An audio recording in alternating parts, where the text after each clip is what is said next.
Hello students, I'm Shruti Mishra and this is your social science class for CBSE board class 9th। और जैसे कि कल हम लोग आपका फर्स्ट चैप्टर डिस्कस कर रहे थे अबाउट फ्रेंच रेवोल्यूशन, उसको ही आज हम कंटिन्यू करेंगे। और हम लोग ये क्लासेस आपके लिए काफ़ी बेनिफिशियल है क्योंकि अभी भी लॉकडाउन है। लॉकडाउन में आप कोई भी स्कूल या कोचिंग इन पर्सन फिजिकली जाकर अटेंड नहीं कर सकते हो, तो ये बेस्ट वे है आपको पढ़ाई को कंटिन्यू करने के लिए, चालू रखने के लिए, कि आप हमारे सारे वीडियोस को, लाइव वीडियोस को देखें, हमारे साथ जुड़े और ज़्यादा से ज़्यादा अपने फ्रेंड्स के साथ शेयर करें। और आपको कहीं पे भी पूरे चैप्टर को समझने में कहीं पे भी कोई परेशानी आती है, किसी वर्ड का आप मतलब नहीं समझ पाते हो या कोई कॉन्सेप्ट ऐसा है जो आपको वीडियो के बीच में ऐसा लगता है कि आप नहीं समझ पा रहे हो, तो आप प्लीज़ उसको कमेंट सेक्शन में लिखिए, मैं आपको साथ साथ में उसके बारे में बताते जाऊंगी। और इससे भी ज़्यादा अगर आपको प्रॉब्लम है, आपको 1-to-1 बेसिस पे कुछ जानना आप चाहते हो, और आपको अगर कोई ऐसा कॉन्सेप्ट है जो चैप्टर को पढ़ने के टाइम, जब लाइव वीडियो हो रहा है उस टाइम पे आप नहीं समझ पाते हो, तो आप कमेंट सेक्शन में, कमेंट बॉक्स में आप अपने कमेंट्स को, क्वेश्चंस को पूछिए, हम आपको अलग से हेल्प करने की कोशिश करेंगे। और अगर आप हमारे क्लासेस को ज्वाइन करते हो तो फिर आपको जो चैप्टर में पढ़ाया जा रहा है उससे भी ज़्यादा आपको questions, short question, long questions, उनको लिखने का तरीका और सारा कुछ प्रोवाइड किया जाएगा, बताया जाएगा। तो ज़्यादा से ज़्यादा अपने फ्रेंड्स को इनकरेज करिए हमारे क्लासेस को ज्वाइन करने के लिए, हमारे चैनल को सब्सक्राइब करिए और हमारे लाइव क्लासेस को टाइम पर आप देखिए। अगर आप हमारे लाइव क्लासेस को देखते हो तो आपके जो रियल टाइम डाउट्स हैं वो उस टाइम पर ही क्लैरिफाई हो जाएंगे। आपको बाद में फिर बैठ के इंतजार नहीं करना होगा कि कोई आपको फिर से आकर समझाए क्या प्रॉब्लम है, क्या कौन सा कॉन्सेप्ट समझ में नहीं आया। तो आपको एक वर्ड को, एक कॉन्सेप्ट को समझने के लिए फिर काफी टाइम तक वेट नहीं करना होगा, तुरंत इन रियल टाइम आपका डाउट क्लियर होता जाएगा। So please subscribe to our channel, share it with your friends, like this video and get more and more views for this video. Now we'll continue with the explanation of the chapter from where we stopped yesterday. तो हमने अपने कल के video में देखा कि किस तरह से जो फ्रांस है, इसमें पहले के लेटर वीडियोस में हमने ये डिस्कस कर लिया है कि फ्रांस का सोसाइटी कैसा था 18th सेंचुरी में, वहाँ पे क्या प्रॉब्लम्स हो रहे थे, क्यों फ्रेंच रेवोल्यूशन हुआ, फ्रेंच रेवोल्यूशन के टाइम पे ऐसा क्या क्या हुआ जिसके वजह से रेवोल्यूशन इतना ज़्यादा बढ़ता गया और लोग सेटिस्फाइड नहीं थे। उसके बाद किस तरह से नेशनल असेंबली का फॉर्मेशन हुआ, और कल के वीडियो में हमने देखा कि फ्रांस किस तरह से एक कॉन्स्टिट्यूशनल मोनार्की बन जाता है। कॉन्स्टिट्यूशनल मोनार्की क्या होता है ये भी हमने पढ़ा। आपको इस पिक्चर को याद रखना है पॉलिटिकल सिस्टम को समझने के लिए। उसके बाद राइट्स ऑफ मैन क्या थे, ये दूसरा इम्पोर्टेंट पार्ट था कल के वीडियो का। क्या क्या इम्पोर्टेंट राइट्स थे मैन के और सिटीजन्स के जो कॉन्स्टिट्यूशन के अंदर दिया गया फ्रांस में। उसके बाद कौन सा पिक्चर क्या पॉलिटिकल सिंबल कैरी करता है। फिर हमने ये देखा कि किस तरह से फ्रांस में कंप्लीटली मोनार्की को अबॉलिश कर दिया जाता है, किंग्स को अबॉलिश किया जाता है, रॉयल फैमिली को गिल्टी मानकर उनको कैपिटल पनिशमेंट दे दिया जाता है। फ्रांस जो है वो एक अब रिपब्लिक बन गया है। फ्रांस रिपब्लिक बनने के बाद किस तरह से जो जैकोबिन क्लब्स हैं वो किस तरह से पावर में आ जाते हैं, और जैकोबिन क्लब्स के लोग क्या पहनते थे, उनका क्या, किस तरह के लोग थे जैकोबिन क्लब्स में, ये सब हमने कल के वीडियो में देखा था, उसको डिस्कस किया था। फिर हमने ये देखा कि जब नेशनल असेंबली फिर से इलेक्ट होता है, वोटिंग राइट्स चेंज हो जाते हैं, किस तरह से रेन ऑफ टेरर आता है 1793 से 1794 के बीच। और रॉबेस्पियर जो जैकोबिन क्लब्स का लीडर है वो लोगों को किस तरह से परेशान करता है, किस तरह से हर किसी को कैपिटल पनिशमेंट दिया जाता है थ्रू गिलोटाइन। अब रॉबेस्पियर की गवर्नमेंट और क्या क्या कर रही थी ये हम अपने आज के वीडियो में देखेंगे।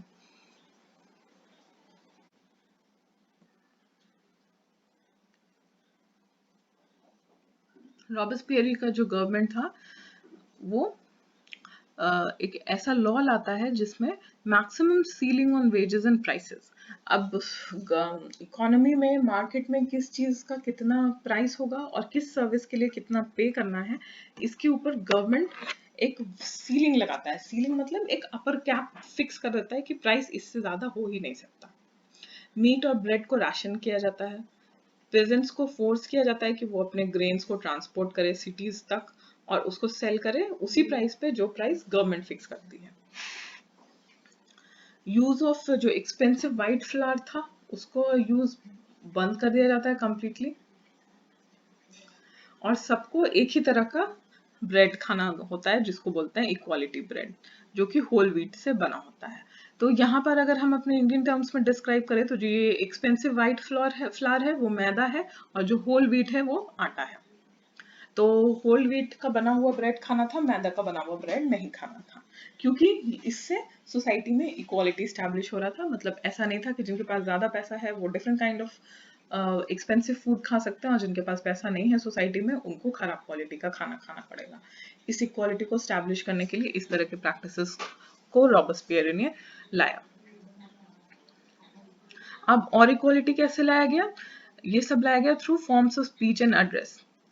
अब इंस्टेड ऑफ ट्रेडिशनल मॉन्सियर, मॉन्सियर और मैडम जो है वो फ्रेंच टर्म है सर और मैडम के लिए। तो इनकी जगह पे अब सारे फ्रेंच मैन और वुमेन को सिचियन और सिचियोनी मतलब सिटीजन रेफर किया जाने लगा। पहले जो सर लोगों को सर और मैडम रेफर किया जाता था, अब सबको सिटीजन एज सिटीजन रेफर किया जाने लगा। चर्चेस को बंद कर दिया गया और चर्चेस के बिल्डिंग्स को ऑफिसेज या आर्मी के लिए बैरक्स बना दिया गया। और रॉबस्पियर ने अपने पॉलिसीज को इतनी ज्यादा रिलेंटलेसली परस्यू किया कि मतलब लोग इतना ज्यादा उसकी पॉलिसी स्ट्रिक्ट थी और हार्ड एंड फास्ट थी कि उससे कोई बच नहीं सकता था। जो भी अगर कुछ भी इधर उधर करेगा या उससे थोड़ा भी डिसएग्री करेगा तो उसको वो तुरंत मरवा देता था या उसको जेल भेज दिया जाता था। कोर्ट उसको गिल्टी फाउंड करता था और उसका एक ही पनिशमेंट था कि उस आदमी को मार दिया जाए थ्रू ग्लिटॉइन। और लोग इतना परेशान हो गए थे इस सिस्टम से कि सब लोग चाहते थे कि पॉलिसीज को थोड़ा लीनियंट किया जाए, थोड़ा रिलैक्स किया जाए। फिर फाइनली रॉबस्पियर का भी वही होता है जो वो बाकी लोगों के साथ कर रहा है। जुलाई 1794 में उसको अरेस्ट किया जाता है और नेक्स्ट डे उसको ग्लूटाइन कर दिया जाता है।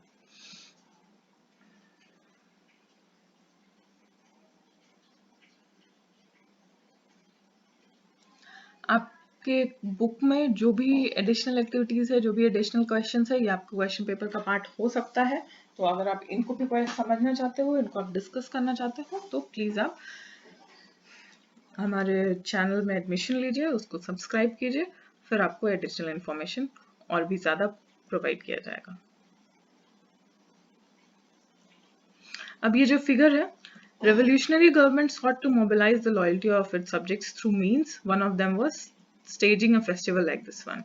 Symbols from civilizations of ancient Greece and Rome were used to convey the aura of a hallowed history. The pavilion on the raised platform in the middle carried a classical columns, was made of perishable material that could be dismantled, described the groups of people, their clothes, their roles and actions.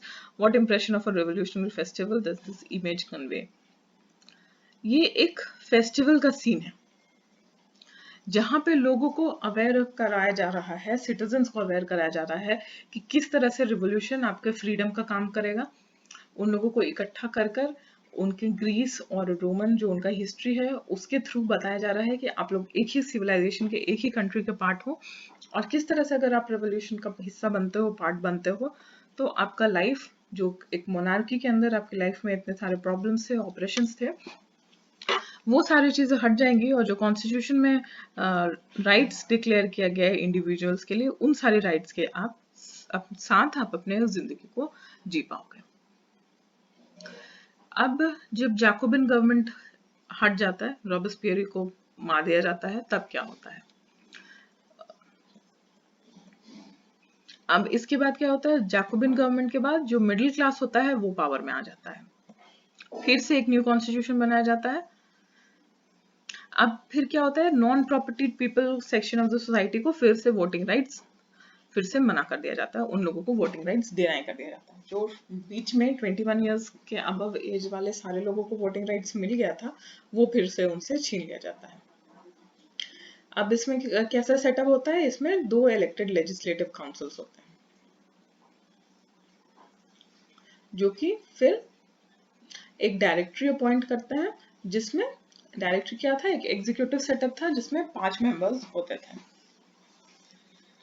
और इसमें 5 लोग क्यों होते थे, क्योंकि एक आदमी के हाथ में सारा पावर ना आ जाए, जैसा कि जैकोबिन्स के टाइम पे हुआ था, इसलिए उस कॉन्सेंट्रेशन ऑफ पावर को हटाने के लिए एक डायरेक्टरी का सेटअप किया गया, जो कि जिसमें कि 5 लोग होते थे।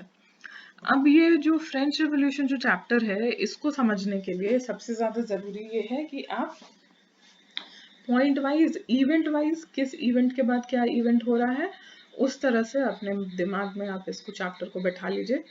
पहले क्या रूल आया, फिर क्या हुआ, फिर किस तरह से जैकोबिन्स आया, क्यों जैकोबिन्स अच्छा नहीं था, जैकोबिन्स के साथ क्या हुआ, फिर क्यों डायरेक्टरी फॉर्म हुई, किसने डायरेक्टरी फॉर्म किया, इस तरह के से आपको इसको अपने दिमाग में बैठाना होगा, तब आपके लिए ये चैप्टर हेल्पफुल होगा।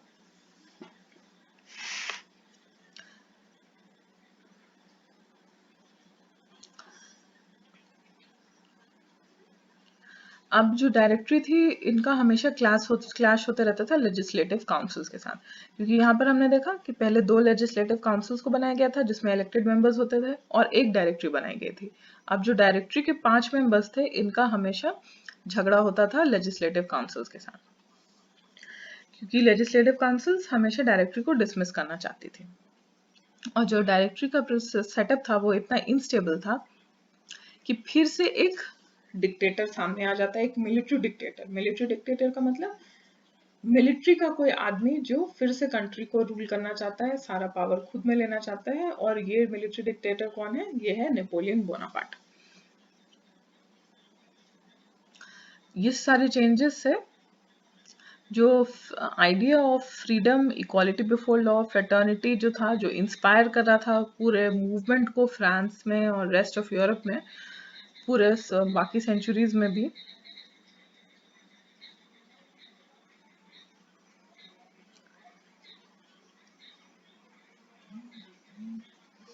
वो किस तरह से काम करता है, ये हम आगे देखेंगे कि नेपोलियन बोनापार्ट के टाइम पर क्या होता है फ्रांस में। बट अभी क्या होता है, ये सारा जो पॉलिटिकल इंस्टेबिलिटी है फ्रेंच रेवोल्यूशन के बारे में, अभी तक ये लोग इस चीज से अपने आप को सेटअप नहीं कर पाते हैं कि किस तरह का गवर्नमेंट इनको मेंटेन करना है। तो उसका फाइनल रिजल्ट क्या होता है कि फिर से एक मिलिट्री डिक्टेटर आ जाता है जिसका नाम है नेपोलियन बोनापार्ट। और आपको ये बात को दिमाग में रखना है क्लियरली कि जो फ्रांस का रेवोल्यूशन है, जो फ्रेंच रेवोल्यूशन के आइडियाज हैं, जो राइट्स ऑफ मैन वो लोग डिक्लेयर करते हैं, ये सारी चीजें पूरे वर्ल्ड में उस टाइम पे लोगों को इंस्पायर करती हैं। और लोग धीरे धीरे सिर्फ फ्रेंच रेवोल्यूशन के थ्रू ही समझते हैं कि एक इंसान का जीवन कैसा होना चाहिए, किस तरह का पॉलिटिकल सेटअप होना चाहिए एक कंट्री में, जिसमें कोई भी एक नॉर्मल सिटीजन, उसके पास चाहे पैसा हो या ना हो, वो आराम से रह सकता है, उसके राइट्स को प्रोटेक्ट किया जाएगा, स्टेट उसको सिक्योरिटी भी प्रोवाइड करेगा, और उसके लाइफ में अननेसेसरी लॉज बना के इंटरफेरेंस नहीं करेगा। तो अब हमारा जो नेक्स्ट पार्ट है इस चैप्टर का, वो ये है कि did women have a revolution, women का कोई रेवोल्यूशन था कि नहीं।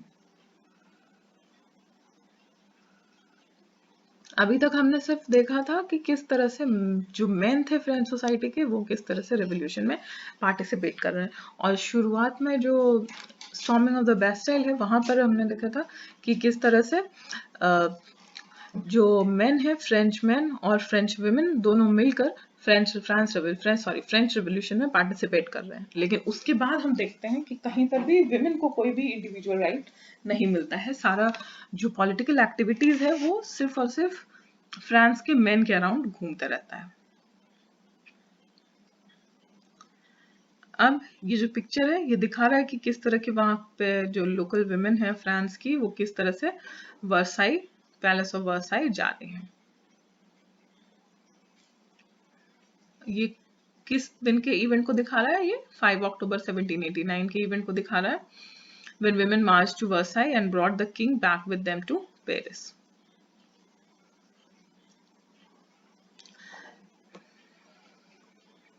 अब women जो थी वो फ्रेंच रेवोल्यूशन की बहुत एक्टिव पार्टिसिपेंट्स थी.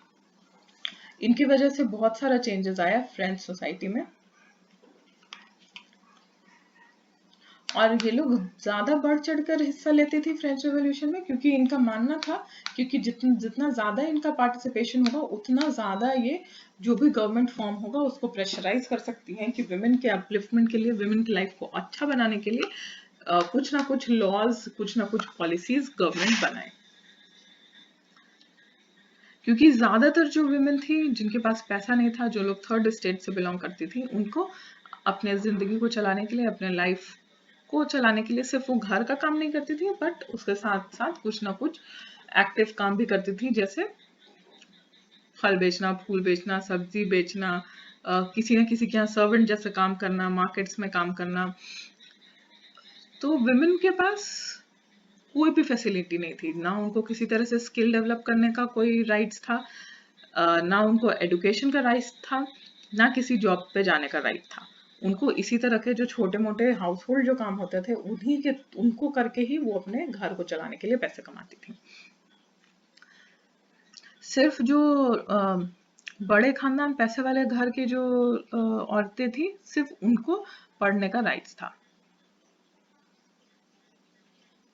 और वर्किंग वुमेन को अपने फैमिली का भी सारा काम करना होता था. उनके लिए ब्रेड खरीद के लाना, खाना बनाना, पानी लाना, और बाहर भी छोटे मोटे काम करना. लेकिन सेम काम के लिए विमेन को मैन जितना पैसा नहीं मिलता था. अगर एक दिन का लेबर विमेन भी कर रही है और मैन भी कर रहा है, सेम जगह पर सेम काम कर रहे हैं दोनों, तो उसके लिए मैन को ज्यादा पैसे मिलते थे और विमेन को कम पैसे मिलते थे. तो जब विमेन ने ये देखा कि उनके पॉलिटिकल इंटरेस्ट को, उनके लाइफ को अपलिफ्ट करने के लिए कोई भी गवर्नमेंट कोई काम नहीं कर रही है, तो इन्होंने अपने क्लब्स, अपने पॉलिटिकल क्लब्स बनाने शुरू किए, अपना न्यूज़पेपर शुरू किया, और about 60 women clubs different France के डिफरेंट सिटीज में चलने लगे. और इसमें से दो सबसे फेमस क्या है, सोसाइटी ऑफ रेवोल्यूशनरी और रिपब्लिकन विमेन.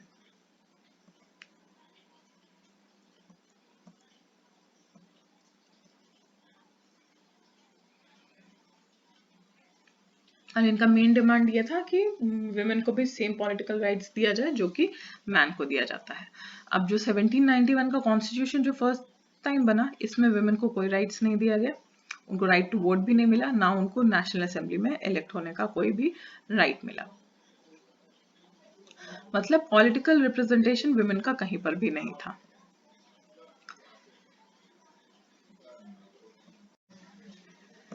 अब शुरुआत में जो रिवोल्यूशनरी गवर्नमेंट थी, उन्होंने कुछ थोड़ा बहुत कुछ ऐसे लॉज को जरूर बनाए थे जो विमेन की लाइफ्स को इम्प्रूव करने में हेल्प करता था.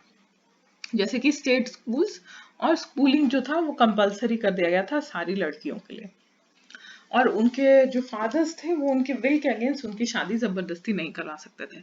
मैरिज को एक कॉन्ट्रैक्ट बना दिया गया था जिसमें सिविल लॉ के अंडर सब कोई फ्रीली रजिस्टर करेगा, किसी के ऊपर कोई दबाव नहीं डाला जा सकता है. डिवोर्स को लीगल कर दिया गया था,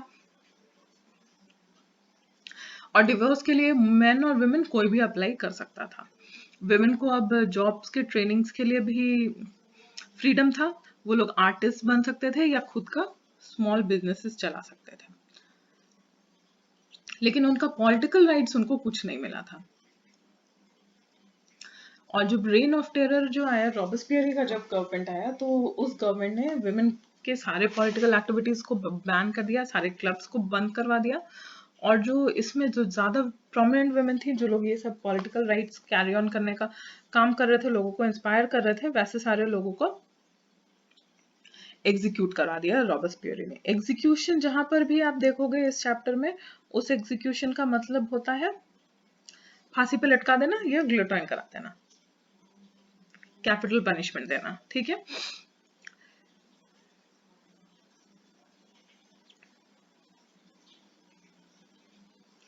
अब विमेन राइट्स के लिए, वोटिंग राइट्स के लिए और इक्वल वेजेस के लिए जो विमेन का जो स्ट्रगल था वो नेक्स्ट 200 इयर्स तक चला. सिर्फ फ्रांस में ही नहीं, पूरे वर्ल्ड में, सारे कंट्रीज में.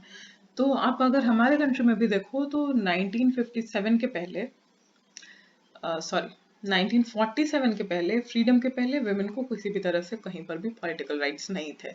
जो भी थोड़ा बहुत रिफॉर्म आया था वो ब्रिटिश ने कुछ remarriage acts, widow remarriage act, child marriage prohibition act, इन सारे लॉज के थ्रू वुमेन की लाइफ को थोड़ा बहुत टच किया था, बट कोई सिग्निफिकेंट चेंज नहीं आया था वुमेन की लाइफ में मॉडर्न सिनेरियो में। वुमेन को वोटिंग राइट्स इंडिया में भी तभी मिलते हैं जब हमारा कॉन्स्टिट्यूशन 1950 में आता है। तो पूरे वर्ल्ड में, थ्रू आउट द वर्ल्ड, सिर्फ अगर हम मॉडर्न टाइम्स की बात करें, जिसको हम मॉडर्न हिस्ट्री कंसिडर करते हैं, और उस टाइम्स का भी बात करें, तो भी वुमेन को कहीं पर भी कोई राइट्स नहीं थे। वुमेन का लाइफ वैसा ही था जैसा वो हजारों सालों से चला आ रहा था। एजुकेशन का उनके पास राइट्स नहीं था, सिर्फ उनको घर के अंदर ही रहना था और घर का ही काम करना था। फ्रेंच रिवॉल्यूशन से ही ये उम्मीद जगती है कि वुमेन की लाइफ में कुछ चेंजेस आएंगे, बट कोई सिग्निफिकेंट चेंज नहीं आता। थोड़ा बहुत उनके पर्सनल लाइफ में जरूर इम्प्रूवमेंट आता है, बट उनको जो पॉलिटिकल राइट्स है, वोटिंग राइट्स है, वो नहीं मिलता। अब वोटिंग राइट्स के लिए late 19th early 20th century तक ये फाइट चलता रहता है, और फाइनली 1946 में, वही सेम टाइम जब इंडिया में वुमेन को वोटिंग राइट्स मिलता है, तब फ्रांस के वुमेन को फाइनली राइट टू वोट मिलता है। तो आप सोचिए ये स्ट्रगल कितना ही लंबा था। 1700 से जो स्ट्रगल शुरू हुआ था वो फाइनली 1946 में जाकर इनको अपने rights, voting rights, political rights मिलते हैं। तो वुमेन का कंडीशन हमारी सोसाइटी में इतना ज्यादा खराब रहा है। एक रिवोल्यूशनरी वुमेन का लाइफ कैसा होगा वो यहाँ पर इस पोर्शन में दिया गया है।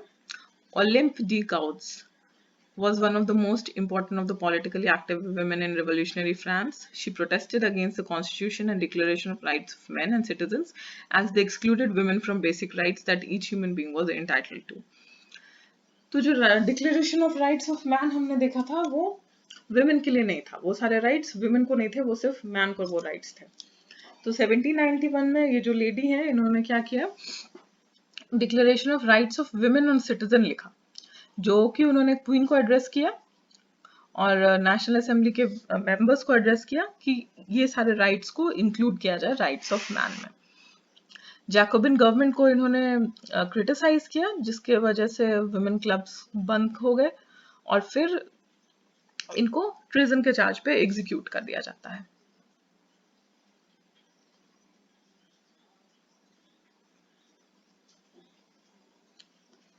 वुमेन के लिए कैसे राइट्स चाहती थी।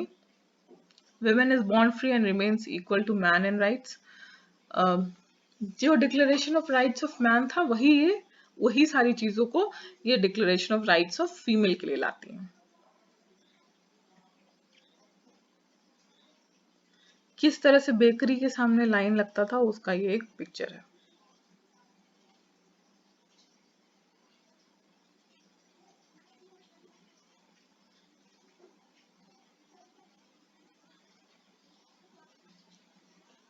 अब फाइनल जो पार्ट है इस चैप्टर का कि फ्रेंच रेवोल्यूशन के टाइम पे स्लेवरी कैसे अबॉलिश किया जाता है,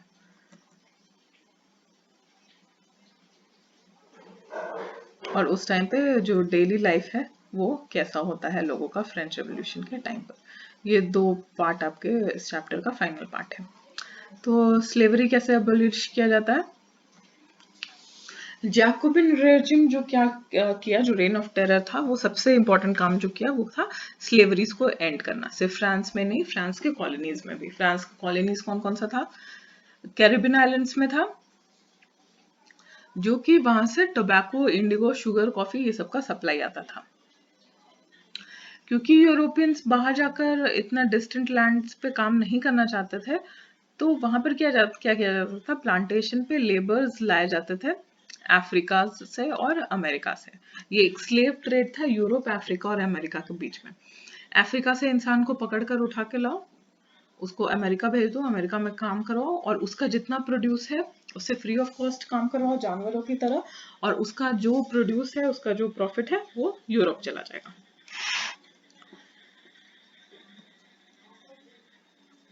तो स्लेव ट्रेड जो था, जो इस टाइम पे जिस स्लेव ट्रेड की बात की जा रही है, स्लेवरी जो है वो बहुत ही पुराना कॉन्सेप्ट है। ग्रीक ट्रेडिशन में भी था और उसके भी पहले से यूरोपियन सिविलाइजेशन में स्लेवरी का कॉन्सेप्ट रहा है। लेकिन जिस स्लेवरी की यहाँ पे अबॉलिश करने की बात हो रही है, वो स्लेव ट्रेड 17th सेंचुरी में शुरू हुआ था, मतलब 1600s में। फ्रेंच मर्चेंट्स दूर दूर अफ्रीकन कोस्ट पर जाते थे, वहां से लोकल ट्राइब्स से लोगों को खरीद कर लाते थे, उनको ब्रांड किया जाता था, मतलब उनके ऊपर एक मुहर लगाया जाता था, थप्पा लगाया जाता था और उनको चेन्स पहना दिए जाते थे।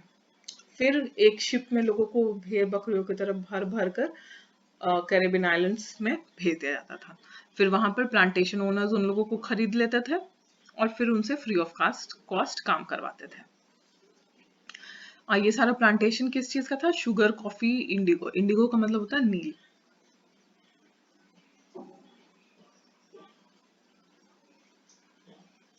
फिर 18th सेंचुरी तक, 1700s तक कभी भी स्लेवरी को क्रिटिसाइज नहीं किया गया फ्रांस में। फिर नेशनल असेंबली जब आया तब उसमें डिबेट शुरू हुआ कि जो राइट्स ऑफ मैन है वो क्या फ्रांस के कॉलोनीज में जितने लोग काम कर रहे हैं वो सब पर एक्सटेंड करता है या सिर्फ और सिर्फ फ्रांस के लोगों के लिए ही है। तो फाइनली क्या होता है, जब कन्वेंशन बनता है 1794 में, तो अब वो कहता है कि सारे स्लेव्स को फ्री कर दिया जाएगा, फ्रांस की जितने कॉलोनीज हैं और जितना भी वो स्लेव्स उनके अंदर काम करते हैं उनको फ्री कर दिया जाएगा। लेकिन ये शॉर्ट टर्म मेजर हुआ। 10 साल के बाद फिर नेपोलियन बोनापार्ट, जो हमने देखा कि एक मिलिट्री डिक्टेटर बन जाता है, उसने स्लेवरी को रीइंट्रोड्यूस कर दिया और फाइनली 1848 में फ्रेंच कॉलोनीज में स्लेवरी एबॉलिश हो जाता है। नेग्रोज किसको कहते हैं? वैसे अफ्रीकन पीपल को कहते हैं जो इनके लिए एक डेरोगेटरी या टर्म था, इनको नेग्रोज कहा जाता था क्योंकि यूरोपियन लोग ब्लैक्स को अपने इक्वल नहीं मानते because of their skin colour. तो स्लेवरी अबॉलिश हो जाता है। अब रिवॉल्यूशन के टाइम पर लोगों का एवरीडे लाइफ किस तरह से अफेक्ट हो रहा था या पॉलिटिकल चेंजेस की वजह से सोसाइटी में क्या चेंजेस आ रहे थे। पहला क्वेश्चन ये आता है कि पॉलिटिक्स से क्या लोग जिस तरह के कपड़े पहनते हैं, जिस तरह का लैंग्वेजेस वो बोलते हैं या जिस तरह के लिटरेचर को पढ़ते हैं, क्या वो चेंज हो सकता है? तो ऐसा हुआ फ्रांस में 1789 में आफ्टर द रेवोल्यूशन लोगों के पर्सनल लाइफ में बहुत कुछ चेंज हुआ। क्योंकि जो रेवोल्यूशनरी गवर्नमेंट्स फॉर्म हो रही थी उन्होंने इस चीज को अपना मोटो बना लिया कि जो आइडियाज ऑफ लिबर्टी और इक्वालिटी है वो लोगों के एवरीडे लाइफ में आए, वो लोगों के एवरीडे लाइफ का पार्ट बन जाए। तो बैस्टाइल के स्टॉर्मिंग के बाद 1789 में क्या हुआ? सबसे पहले सेंसरशिप हटाया गया। तो पहले ओल्ड रेजिम में जितने भी रिटन मटेरियल्स होते थे, जैसे कि बुक्स, न्यूज़पेपर, प्लेस, वो जब तक किंग का सेंसर बोर्ड, जैसे अभी हमारे मूवीज के लिए सेंसर बोर्ड होता है, उस वैसे ही उस टाइम पे किंग के लिए जो सेंसर बोर्ड होता था, वो जब तक इन सारी चीजों को अप्रूव नहीं करता था तब तक कोई भी बुक या प्ले या ड्रामा कुछ भी पब्लिश नहीं हो सकता था। अब जब declaration of right of man और सिटीजन में फ्रीडम ऑफ स्पीच और एक्सप्रेशन को नेचुरल राइट बना दिया गया, तो किसी भी तरह के न्यूज़पेपर, पैम्फलेट्स, बुक्स, पिक्चर्स कुछ भी पब्लिश किया जा सकता था और ये रैपिडली लोगों तक पहुंचने लगे। जो लोग पढ़े लिखे नहीं थे, जो लोग बुक नहीं पढ़ सकते थे, वो लोग पिक्चर्स को, पैम्फलेट्स को देखकर राइट्स को समझने लगे, जानने लगे। जैसे हमने पहले देखा किस तरह का सिंबल क्या पॉलिटिकल राइट्स सिग्निफाई करता था।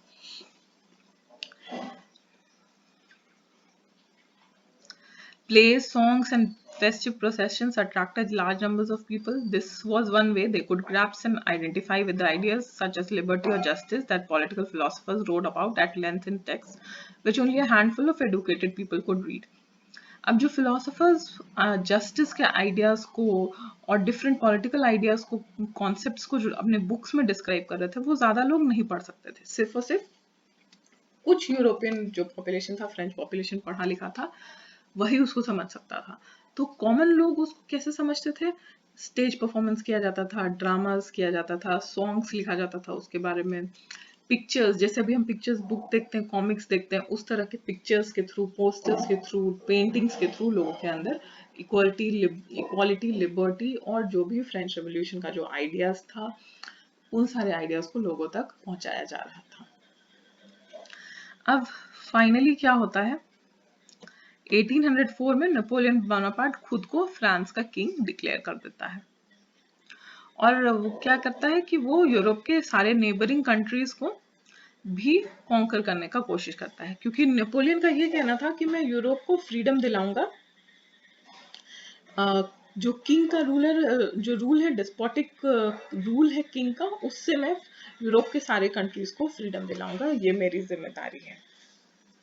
और वो अपने आप को यूरोप का मॉडर्नाइजर समझता था, मतलब वो यूरोप में एक मॉडर्न सेटअप, एडमिनिस्ट्रेशन का, गवर्नमेंट का एक मॉडर्न सेटअप लाना चाहता था। और ऐसा उसने किया भी, उसने बहुत सारे ऐसे लॉज लाए जो प्राइवेट प्रॉपर्टी को प्रोटेक्ट करता था, यूनिफॉर्म सिस्टम बनाया वेट्स एंड मेजर्स का, ये सारे चीजें आप फिर आगे भी पढ़ोगे 10th क्लास में। बहुत लोग नेपोलियन को अपना लिबरेटर समझते थे, जो पुराने सिस्टम से मुक्ति दिलाएगा यूरोप के बाकी कंट्रीज में भी। बट धीरे धीरे क्या हुआ, लोग इसको ये समझने लगे कि ये फ्रीडम के नाम पर हमारे ही कंट्री को आकर कैप्चर कर रहा है। फाइनली 1815 में नेपोलियन को वाटरलू के बैटल में हरा दिया गया, लेकिन उसका जो आइडियाज था, जो उसने चेंजेस लाए थे पॉलिटिकल सेटअप में पूरे यूरोप में, वो सारी चीजें वैसे ही रही और उनका काफी इम्पैक्ट हुआ आगे के पॉलिटिकल सिनेरियो पे भी।